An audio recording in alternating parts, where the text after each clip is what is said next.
राधे राधे।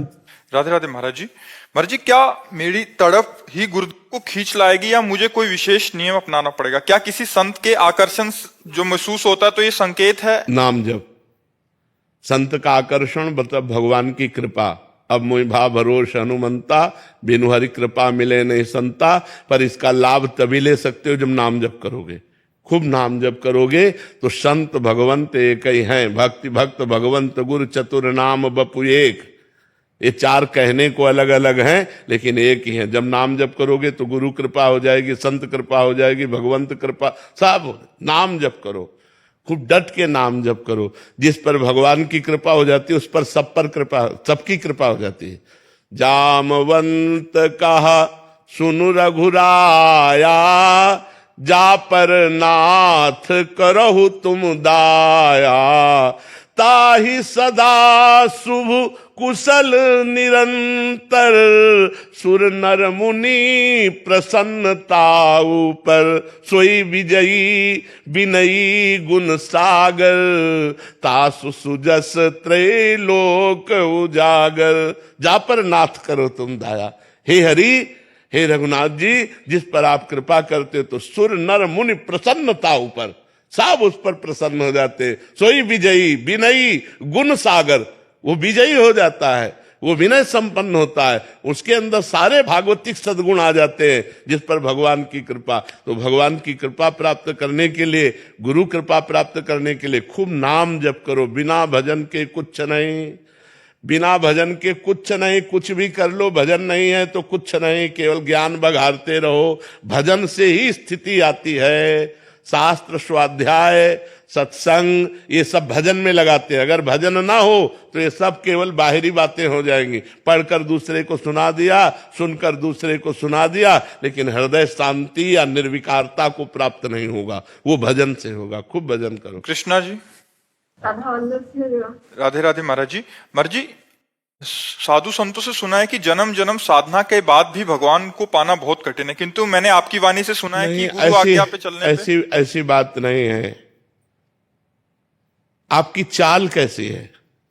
बस एक आदमी हल जोत रहा था, तो एक आदमी यात्रा कर रहा था, तो उसे स्टेशन जाना था। तो स्टेशन वहां से 15 किलोमीटर दूर होगा। पूछा, भाई स्टेशन कितनी दूर है? 15 किलोमीटर दूर है। तो उनका कितनी देर में पहुंच जाएंगे? वो चुप रहा। कितनी देर में पहुंच जाएंगे? वो चुप रहा।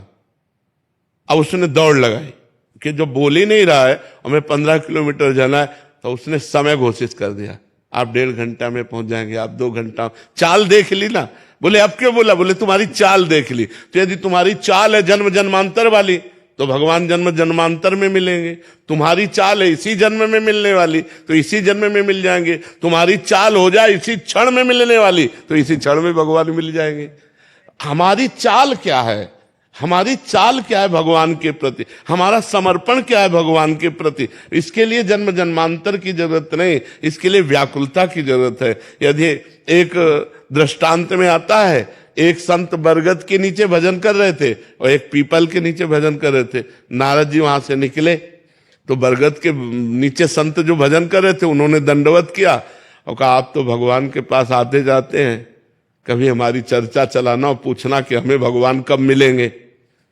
ठीक ऐसा ही प्रश्न पीपल के वृक्ष वाले ने भी किया कि आप भगवान के दर्शन करते हैं तो हमें भगवान के दर्शन कब होंगे? तो नारद जी ने जाके भगवान से पूछा तो कहा, बरगद के वृक्ष वाले के नीचे जो संत भजन कर रहे हैं उनको इसी जन्म में मिलेंगे, और पीपल के वृक्ष के नीचे जो भजन कर रहे हैं उनका भजन ऐसा है कि जितने पीपल के पत्ते हैं उतनी बार उनको जन्म लेना पड़ेगा, तब हमारा दर्शन होगा। नारद जी आके बोले तो बरगद वृक्ष वाले को बोले कि भगवान ने कहा इसी जन्म में दर्शन होगा। वो बड़े आनंदित हो गए। अब वो ये सुनने के लिए आए कि पीपल के वृक्ष वाले के संत को क्या कहते। तो उनका, भाई आपके लिए तो भगवान ने कहा है कि जितने पीपल के पत्ते इतनी बार जन्म लेंगे तब आपको दर्शन होंगे। वो भगवान हमको जानते हैं, भगवान हमको जानते हैं, भगवान के हम मैं चिंतन में हूं। हे भगवान, ऐसा आर्त भाव, चिल्ला चिल्ला के रोने लगे कि अभी तक तो मुझे पता ही नहीं था कि भगवान जानते, मेरे भगवान जानते। और इतना रोने लगे कि भगवान उसी क्षण प्रकट हो गए और भगवान गले लगा लिया। अब नारद जी ने कहा, भगवान आपने तो हमको झूठा कर दिया।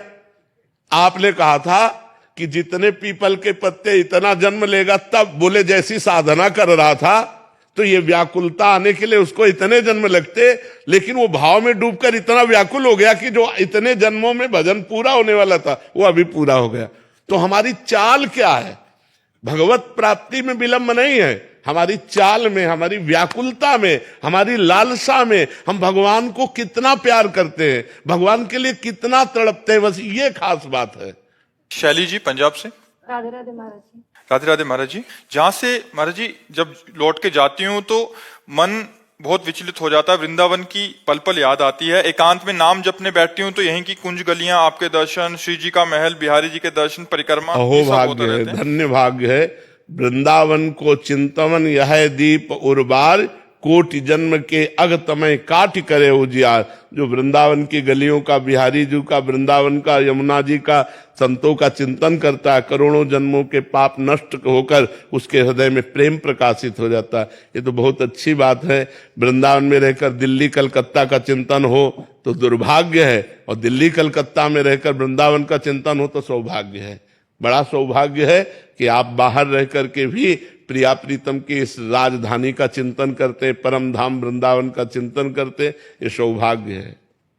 राधे राधे महाराज जी। महाराज जी आप कह रहे हैं कि आपने सेना में जाने की इच्छा थी, गए, फिर शराब की आदत लग गई, फिर 2 साल में नौकरी छोड़ दी, फिर गांव में अच्छी बेइज्जती हुई और नशा में लग गया, फिर भाई ने नशा छुड़ा दिया, अभी नशा छोड़ तो दिया, बट महाराज जी अभी एक इनके वो अंदर से इच्छा बनी हुई है कि फिर से मैं वैसा ही बनूं और खूब धन दौलत यश कमाकर माता पिता का खोया हुआ सम्मान स्थापित करूं। दूसरी तरफ लगता है आपकी वाणी सुन के कि भजन करूं, ये सब व्यर्थ है, काहे इसमें पचड़े में पड़ रहे हो? नहीं, भजन करके हम ये नहीं कहते, भजन करके धन कमाओ, धर्म पूर्वक धन कमाओ, मेहनत। अब जैसे आपको सरकारी नौकरी मिल गई थी, बेवकूफी है कि आपने उसे छोड़ दिया, गंदी आदतों में फंस गए। यदि आज होते तो आप किसी पद पे होते, आप हमारे भारत सरकार की सेवा करते, अर्थ मिलता, परिवार का पोषण करते। मूर्खता में आपने अपना नाश कर लिया। अब एक बार फिर प्रयास करो, नाम जप करो और अच्छा प्रयास करो। यदि आप हमारे और किसी भी सेवा में आते हैं समाज की, तो जीवन सार्थक है सेवा में, जीवन सार्थक ऐसे नहीं। देखो हम बाबा जी बने, लेकिन हमको समाज सेवा दी भगवान ने कि नहीं दी? सबसे मिलना, सबसे जुड़ना, प्रश्न उत्तर करना, सबको संतुष्ट करना, ये समाज सेवा है। बिना समाज सेवा के चाहे कोई भी हो, उसका कल्याण नहीं होता। देखो बड़े बड़े संत समाज सेवा में घूम घूम कर उपदेश करते हैं, घूम घूम कर जाकर उपदेश करते हैं, जन कल्याण करते हैं। ये समाज सेवा करनी पड़ेगी। अगर आप किसी पद पे हैं तो आपको बढ़िया अवसर मिल गया समाज सेवा का। यदि पद नहीं है तो आसपास पड़ोस में ऐसा माहौल बनाओ कि लोग तुम्हें याद करें, तुम्हारे ऐसे आचरण ना हो कि लोग तुम्हें गाली दें।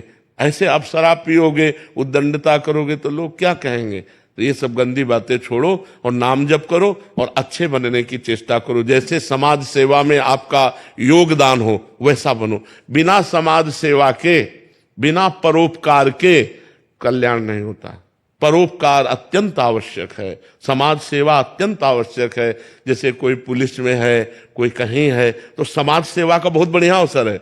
निर्दोष को बख्श देना, दोषी को दंड देना, ये समाज सेवा बन गई। अब उसी में घूस लेकर के निर्दोष को पीट देना और दोषी को मुक्त कर देना पाप बन गया।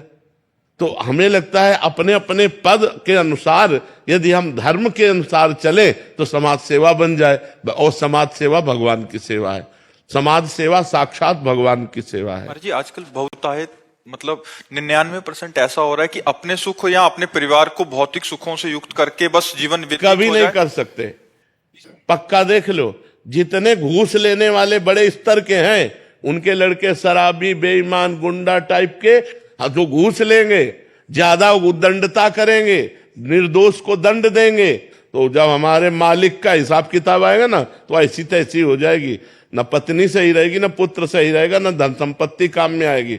तो हम कहते हैं कि अधर्म की यदि बात करोगे कि हम अधर्म करके अपने परिवार को उन्नति में ले जाएंगे, तो भैया आखिरी में ऐसी उन्नति से गिरोगे कि तुम रोते नहीं बनेगा तुमसे।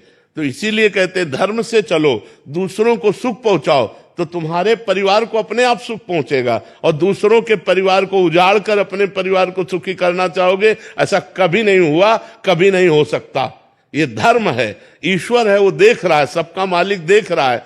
जिन्होंने ऐसा किया, दूसरों के परिवार को उजाड़ा, उनके परिवार में कोई रोने वाला नहीं बचा, मिट्टी में मिल गए। इसलिए धर्म से चलो, नमक रोटी खाओ, तो तुम्हारा परिवार हष्ट पुष्ट और शांति युक्त होगा, आनंद युक्त होगा। ये पढ़ाई तो मर्जी कहीं होती नहीं है, कोई बताने वाला है ही नहीं है। हम इतनी मुश्किल से नौकरी मिली, उसमें तो फिर जब लिखता है कि यार जल्दी से कमा लो धन और अपने खूब ऐश और आराम की जिंदगी, वो फिर जल्दी से ही नष्ट हो जाता है। जब बल्ब जितना वाट है, उस वाट से अधिक लाइट मारे तो खुशी मत हो, वो फ्यूज होने वाला है नहीं। ऐसे ही धर्म से चलोगे तो आप सुखी रहोगे, ज्यादा लाइट मारोगे तो फ्यूज हो जाओगे, पक्का।